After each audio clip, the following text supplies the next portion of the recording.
Hey, good evening, everyone. Football season is oh so close that you can feel it in the atmosphere. Honestly, I wish I had the audio rights to play the Jackson 5 song, Can You Feel It?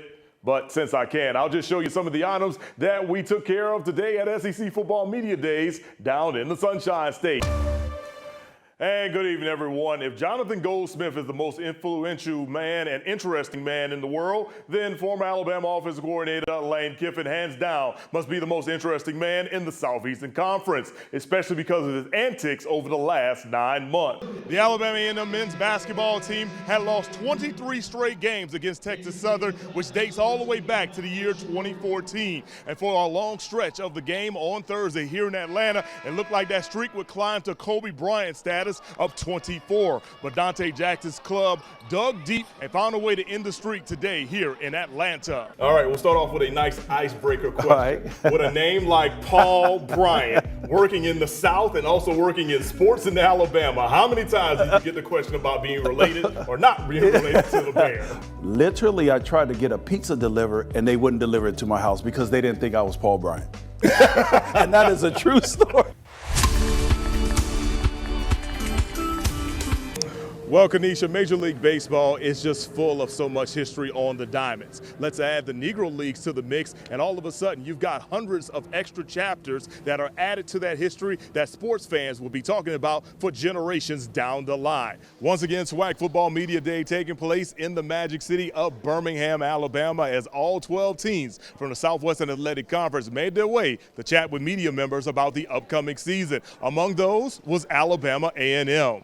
For the past 2 seasons, the Tennessee Valley has been closely connected with the Tulane football program as Grissom High School grad John Summerall led the charge. Now he's off to Florida, but don't worry, the Green Wave still are being led by another legend from North Alabama. Former UNA quarterback Will Hall is now in charge of the Green Wave, and recently he attended his first American Conference Media Day. Believe it or not, baseball season right around the corner, and the Rocket City Trash Pandas will be kicking things off with a very huge tournament at the end of March. And the guy leading the Trash Pandas into the mix this year is Joe Cruzo, the new manager here in the Tennessee Valley. First of all, congratulations. Welcome to Tennessee Valley, sir. Well, I'm looking forward to it. It's an exciting time of year.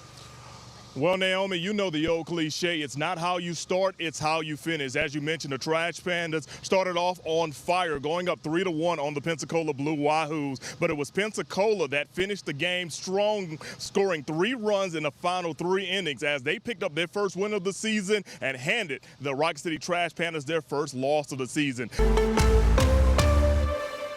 The 2026-2027 academic and athletic year is officially underway for the University of North Alabama, and the faithful who support the purple, white, and gold, they've been looking forward to this stretch of time for quite a while. Today we traveled to the shows and spoke to members of the UNA athletic family as they hosted their annual Fall Sports Media Day. To go along with the athletic success, academics are also looking great for the Lions as they just pushed past 10,000 students. Athletic Director Dr. Josh Looney is excited to see continued growth of both entities on his campus. With a new conference, some new sports, and a state-of-the-art multi-use stadium coming up in just a few months, the Lion faithful will have no choice but to be excited about this year. The last 2 years, we've started to see those tangible wins from, of course, the facilities were being constructed and bringing in, but from championships to academic marks and things that just haven't happened here ever before. So I think it's just an awesome time with great momentum. And then you're adding incredible things like Bank Independent Stadium, a new conference, new programs like our flag football to the mix. We're ready to keep the momentum rolling. Also in attendance today was football head coach Brent Dearman. Dearman's 4th season will begin right here in Huntsville when his Lions take on Sanford at Joe Davis Stadium. And then a few weeks later, the Lions will host Alcorn State in the debut of Bank Independent Stadium. For the past 3 seasons, Coach Dearman and his staff have been using the stadium as a tool of recruitment. And since January, the staff has been able to walk their guys to the stadium and see the construction crews bring the stadium to life. According to Coach Dearman, the entire process has been all about laying a foundation. We talked in January to those guys about When we were recruiting them, when we walked through that tunnel in recruiting, putting a hard hat on, we talked about how the foundation was being laid. And we translated that to how we're laying a foundation from January to August. It's about laying the foundation for our football team. So we used the building of that stadium to kind of help us this offseason with our theme and our motto going into this year. It's an exciting time, I can tell you that. Our players every day get to walk out and see that. It's going to be a very fun, exciting first game, I can tell you that. So we're about a month and a half away from September the 19th, the day when the Lions officially opened up Bank Independence Stadium against Alcorn State. Kickoff on September the 19th is set for 6 p.m. on campus in Florence. But the Lions will begin the year right here in Huntsville on August the 29th in the Financial Partners Bowl against Sanford. Kickoff at Joe Davis Stadium is set for 6 p.m. during week 0. Hey, let's take a sports media timeout. Coming up next, we've got the latest on the race to be QB1 for the Alabama Crimson Tide. That story is coming up next right here on Fox 54.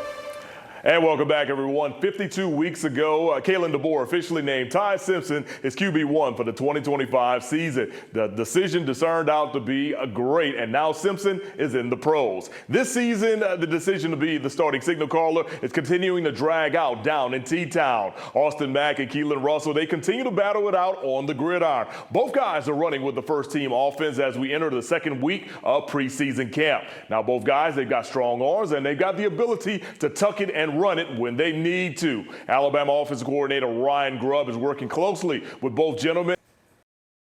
One of the things that, are getting better at that every day. So eventually one of these guys will lead the pack into action on September the 5th when Alabama plays host to East Carolina. It's an early kickoff in week 1 at Bryant-Denny Stadium, 11 a.m. to be exact. And Terrion Arnold is still searching for a new football team. The former Alabama standout was cut from the Detroit Lions following an arrest in Florida not long ago. Recently, he paid a visit to the Seattle Seahawks, Houston Texans, and this week he'll head for a visit to New Orleans to chat with the Saints. Arnold has an arraignment that's scheduled for August the 13th, and that could be a factor in how teams proceed in their pursuit of him. All right, that'll do it for your Fox 54 Sports Report at 9 p.m. Stay tuned. Your Fox 54 News at 10 is coming up after the break. The biggest game of the year has arrived for Alabama A&M as they prepare to take on Alabama State in the 84th edition of the Magic City Classic. Good evening, everyone. I'm Mo Carter here in Birmingham for the press conference, which is basically the official kickoff to the entire week. Coach Eddie Robinson Jr. and Coach Sam Shade, they've known each other for quite a few years, going back to their days as pros in the National Football League. Now they'll put their friendship aside and go head-to-head while they lead the Hornets and the Bulldogs into action at Legion Field on Saturday. Just a lot of respect for Coach. I mean, he played for Greg Williams, so did I. So I know he's going to be tough, physical, have a great defense. They're going to go out there and compete at a high level. They're going to be well coached. They're going to execute well. So we'll have to play at a high level. We expect to win the game. I mean, we both want to win. I mean, that's the biggest thing. We both want to win. So there's a lot of competitiveness between us. Obviously, we both played in the NFL, and that's the most competitive football league there is. So I think that those competitive juices come out of us on game day. I think the Magic City Classic game is a game within itself, and so I think just the excitement of being here this weekend, the 84th of anything is really big, but it's the 84th Magic City Classic, so just blessed that I have an opportunity to coach in this type of game.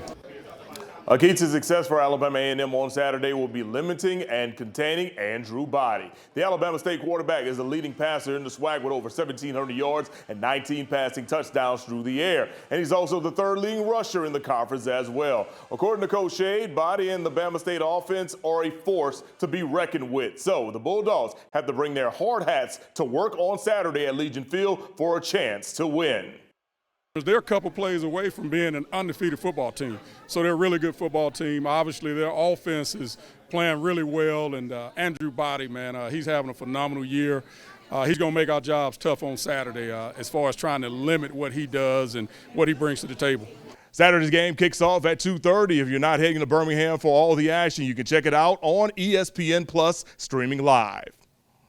Covering the Hornets and Bulldogs in Birmingham, I'm Mo Carter, Fox 54 Sports.